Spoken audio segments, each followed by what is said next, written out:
Alright. It's going. Okay. So you're about ready to quit with this, Andrew? For our next topic on interviewing Papa, what were the were there prejudices and what were they like when you were growing up as a kid? Wait. My age and You've asked me about changes in Palo Alto or Stanford and other things. Probably social things have changed more than any other Yeah, I mean that's the thing that we notice. biggest change.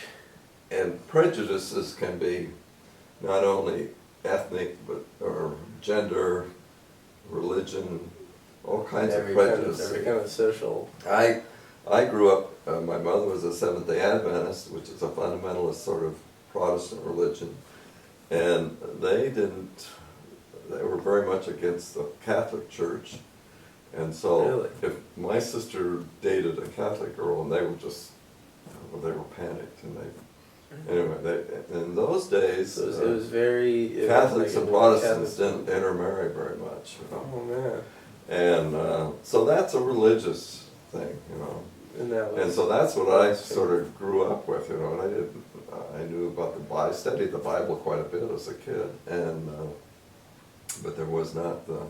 So people were more kind of radical on one side or the other of like. Well, there was a lot of like there is. There's still it goes on today. Still is today. I'm not very aware of it, obviously, but like. Well, but I mean, are Muslims your best friends? Yeah, exactly. Yeah. I mean, I bet there's a prejudice. Yes, exists. definitely. I mean, it's it still exists. It's still there. It's part of the humanity. Yeah. Anyway, so that was one prejudice. That was big though, because you couldn't. That's you a could big deal, yeah. And the community I went to high school in was half Catholic because they were mostly Portuguese or ancestors. So it was like a big divide. So there was two big churches in town. There was a Catholic church and a Protestant church. You go to one, and that's the side that you're on. There was nothing else. And, I mean, it's like this community is much different than that. Yeah. And so there was a religious prejudice. The ethnic prejudice was or nationalities, for instance. You know, there was, and in those days we didn't have email where you send jokes back and forth. You told them, you know, you told stories. Yeah, and there'd be clean stories or dirty stories, and amongst men there were usually dirty stories, and oftentimes it was an ethnic joke. You know, every group that's come to America has been started at the bottom of the totem pole. Yeah, so there was the Germans before my time, and then the Polacks, the Poles, and you know, and all of these, and then the Italians. All been down at the Italians were known as wops, and you know, those were all. I mean, like I remember when I was growing up, they used to make the story about Italians, and your father is partly Italian, I know. So, but we, you know, I had to shovel manure out from the barn and everything. So the question was, what noise does the shit make when it hits the side of when you throw it and it hits the side of the barn? It's whop. Oh, geez. I mean, that, you know, it's that type of kind of, yeah. I mean, with all different ethnic. Well, out of curiosity, what was do you kind of remember what like the ethnic breakdown was for the town that you grew up in? Was it like predominantly white, or like was there? It was predominantly white. It was an agricultural community. A good amount of any other like we grew cotton in those days. We didn't have herbicides like they have nowadays that they can spray on and it kills everything but the plant you're trying to grow. So we had to chop it. So we had, you know what a hoe is. Yeah. We'd have 50 hoes, and in the springtime we'd have 50 people out there working, killing the weeds, and cotton was planted in one big row, and with lots of seeds, and then they'd come and cut them, you know, 6 inches apart or something, the strongest plant. Yeah. And so that brought a lot of migrant laborers into the area, and they were. So it did bring some. And they were often Mexican nationals, those were Mexicans that were in America on a visa just to work. Yeah. I mean, you can have visas just to work in a foreign country. Yeah. So they'd come for 6 months and then they'd have to go back to Mexico. And they normally lived in the cities in like they live in Fresno, and some guy would bring them out on a bus, and so there would be, There'd definitely be some, and then some like prejudice. yeah. So, but some lived locally, and they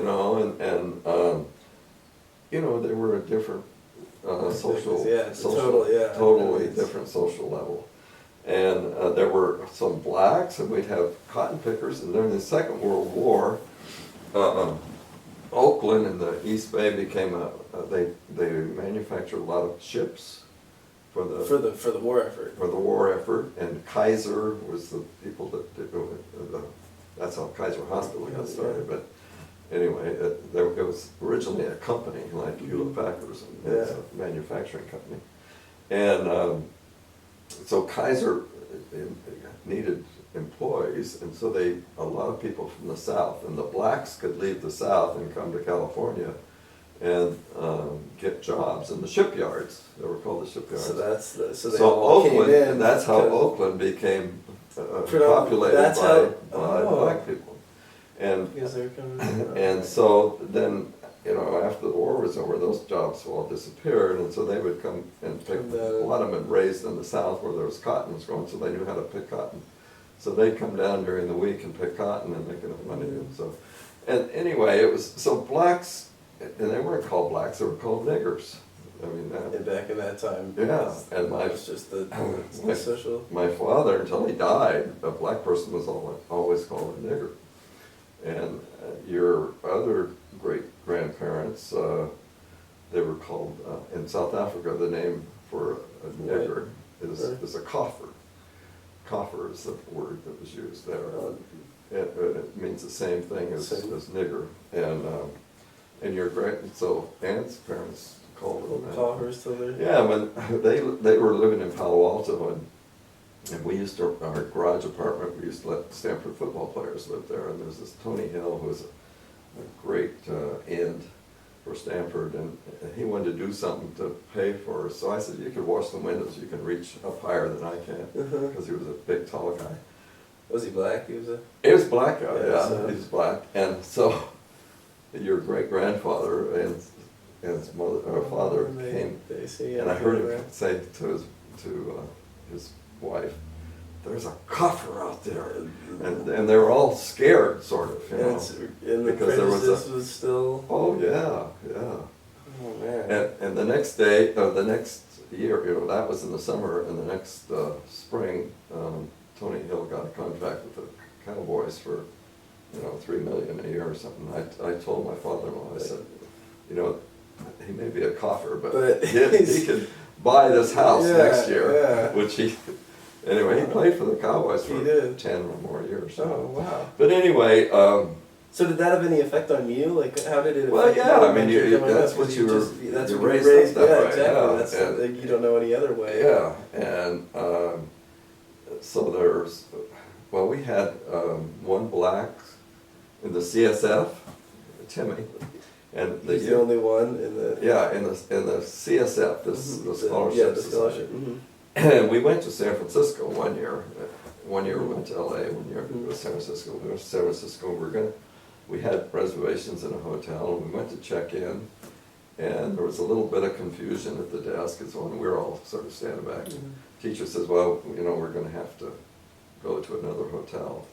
So we went to the YMCA hotel, because we had a black with us, and they wouldn't let him in. Wow. That was in San Francisco. Let's see, what year would that be? Probably in 55. Wow. Yeah. So, and then I went to, so there was, I went to integrated schools, and from elementary school on, because there were Mexicans and blacks, and in the 8th grade there were 2 Caucasians and 3 non-Caucasians. So I was in a minority a lot of times. Yeah. So I never thought of segregation as any type of... Your Omi grew up with parents from South Africa, and so it was a different thing. So, and they always lived in white neighborhoods. Segregated. South Africa's very segregated. Yeah. She never went to integrated schools even. Then I came to Stanford, and there were 4 blacks in the whole school. And there was, but they're from Africa. They were African blacks. There was no American, no African American. Americans. And they were the sons of some king or That just something in came out. Ethiopia or something. And That's crazy. so, and that's as far as blacks. I mean, this is the prejudice. I'll just go on through with blacks, and then I went.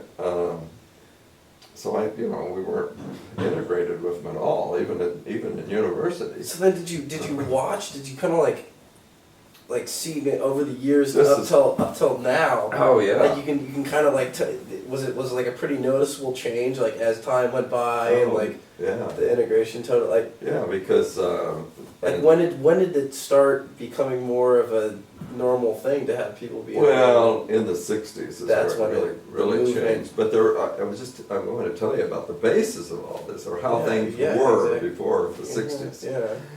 Yeah. So I went to USC, and there were 105 males in our class.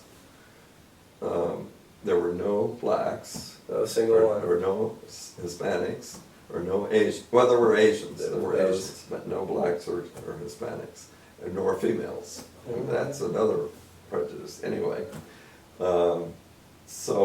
I went to work for as a night clerk in a motel. Mhm. And I would go to work at 10 o'clock, and it was a downtown business hotel in Los Angeles. So we had mostly business guys who were staying there during the week and so on. But we had two rates. There was $24 a room for Caucasians. It was $32 for blacks. I mean, they couldn't legally refuse to rent to blacks, but They just that was raised an the under the table kind way of of. prejudice. And so I would have to quote those. And you'd have to. And I mean, And it's not like you can go against it. Yeah. So I mean that's. And not to digress, but when you were working at that hotel, that was when you had the hold-up story. Yeah, right. That's when you got held up. Yeah, Right. we got that. You've heard that story a lot of times. Yeah, that's a good one. So is that hotel? But that was the same thing, the guys would. So Right, laws weren't as strict as much either. Like I mean, people could kind of get away with that kind of stuff. With robbery? Yeah, No, well, I mean, no, like, no. no. Oh, you mean, well, no, Yeah, it was with still- prejudice and discrimination? Yeah. Yeah, but I mean, this is in California that never had slavery or anything. Yeah. I mean, from It's crazy 1850, that it's still spread. from 1850 on, there were a lot of Chinese came here right away, and so there was a lot of immigration in California, but So then was there still those. was there a lot of prejudices. gender-rated prejudice as well? Oh yeah, That and was like I said, my it was all male. well, Stanford was it was 2/3 male and 1/3 female. So there was a little bit of There was yeah. there was some, They, but not. they've always had some females, but it was never a boys' school. But they were. It was still. I There remember was learning- always a majority of males. I remember learning in history, like right about at that time, how there was like the conflicting of like because after World War II, like when women had to work because all the guys were gone in Right. the war and everything, they were like, oh wow, like I can get a job and support myself and do all this. Right. Like I'm not going to be a housewife, just like that, like Right. that be a housewife, cook the meals mentality, Right, and like right. that was there was the split. So that was going on That's- right when you were growing up. That was like Yeah, the, through my whole life, it's been that that's way. the When I came to Palo Alto, there were no women dentists here. there wasn't a single one. I don't think so. Anyway, I mean that's and all professions were that way. I mean, lawyers, they were 99% male. Yeah, And just- you go to the law schools now are at least 50% female. So it's changed. And dentists Interesting, yeah, is that's- 50% female. So and teachers, there were very few male teachers even. Really? Yeah, they were mostly women. So. Because that was like the one, that was Yeah. like the female. One thing that women were allowed to do earlier on, Mhm. sort of before my lifetime. And, yeah, if you were a woman, you could go to teacher's college, so That's all. get a teaching degree, and then you that's had all a you maid do, who could teach, yeah, you know. just- But, so I saw a lot of changes and prejudices over the years. That's interesting to just have that kind of hindsight now. Yeah, I mean, you've played on integrated teams. Definitely, and others, yeah. and And I still see like a hint of it. Honestly. Yeah, Like, oh, there's yeah. still like there's still, I mean, like you said, it's like the deep rooted parts of human nature. I mean, there's Right. there's nothing we I can mean, really do. Like it's- we're different from the people that have the darker skin than us. It's like what are you Yeah. gonna do? But it's never going to go away, you know. yeah. The blondes will stick with the blondes. Yeah, and so on, exactly. you It's know, like you it's know. just what Um, it's just nature. But Anyway, but I've seen it tremendous. I mean, that's, in our lifetime, that's probably the biggest change. You know, The to go biggest- on the with biggest thing to with live the through and- black prejudice, I went in the U.S. military after I graduated from dental school, and I had to report to Montgomery, Alabama, which is a southern state. I've learned a lot about Montgomery. Okay, and history, I got off of the airplane. It was the 1st of September, hot, humid, 100 degrees, and down there. raining, and so we went and we walked down the steps of the airplane. There was no ramps in Yeah, those it's days, just- and there was this building, the terminal, and on the outside there was a hose bib, like you put a hose bib in, Yeah. and it said blacks, and I walked in, and here was a nice cooler, you push the button, you get For chilled, for whites. yeah, for whites, but the blacks were not, To go outside. they were not able to drink in that. So then I had to get on a bus to go to my station. This is U.S. military. And was there like a black And I white went bus? to the back, and the bus driver stopped, and he said, "No, you have to sit up here." 'Cause and I didn't that's know what like I'd you- done wrong. Yeah, oh my. And they were all, then I looked around, I could see it was all blacks in the back, and the white people were in the front of the bus. And Were you ever good friends with like a black person or anything at well, that yeah, time? like I said, when I was in high school, I had this friend Timmy who was a very smart guy, and he played on basketball team. We played. So you played together, so you did know him. So, and, like, oh yeah, see, but was it ever hard to like be friends with them just because of the? no, but my parents were prejudiced, and And so they were- you couldn't really bring them home. And Yeah. anyway, it's not like you and Malcolm, were, Yeah, exactly. So it was like the generation before yours was like the real yeah, right. prejudiced one, and then it's like yours. And even in the Second World War, they didn't integrate the blacks and the white soldiers. Didn't they not do it till like the very end of the war or Yeah, something right, like that? right, Yeah. yeah. And now the military is mostly black. Yeah. That's crazy. But anyway, it just, that has changed tremendously. And so all of those prejudices, the sex or gender, and Most definitely. and, That's and a great homosexuals were queers and term. faggots and All that.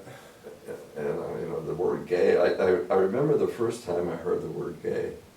I thought, wow, they're probably not happy. That's kind of a stupid word to use for people like that. And anyway, the fact that gays are readily integrated into society. No. They were It's a huge closeted. step. Everybody was closeted. That was That's like yeah. So that's been a big step too. That's Yeah, cool. yeah. So there was a lot of different things that happened. Let's see. And they'll keep changing for the better, I hope. Yeah, exactly. Like, what do you think? What do you think it's gonna be like 50 years from now? Who knows? Who knows? It's Yeah. it's scary. Well, to think about. Like, I don't really know. Well, the things that somebody asked me what I thought changed the most during my lifetime. What were the most important changes? That's Well, always. yeah, what do you think? What do you think is the That's most- always an interesting Yeah. question, and I brought this up with my cohort sometimes, and the first thing that comes to your mind is computers, maybe, and that's obviously but that's just in the last 15 years, so it's really didn't affect my life as much as other things. And probably airplanes.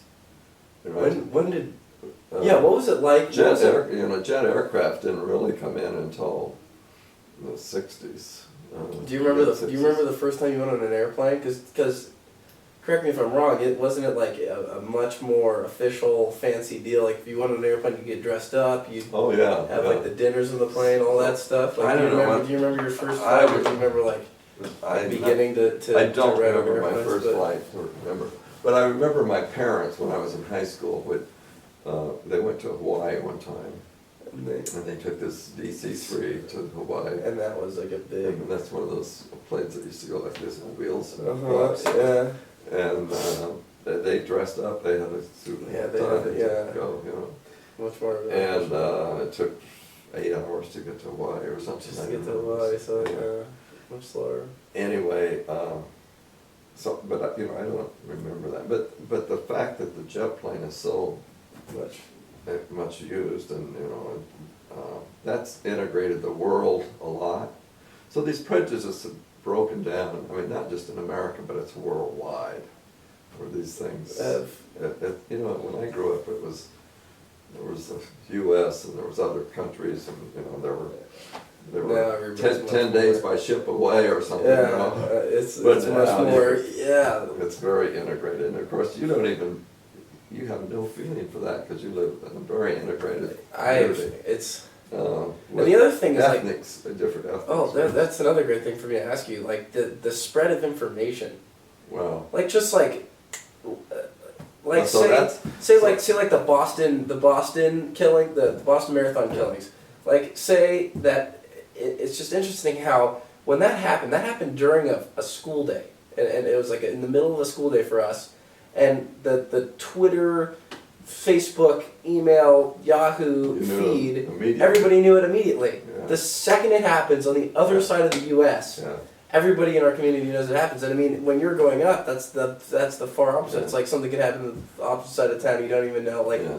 the main way it was just newspaper, correct? I mean newspapers the in way the to get, country like, we the way to didn't get get. We got information. a newspaper once a week.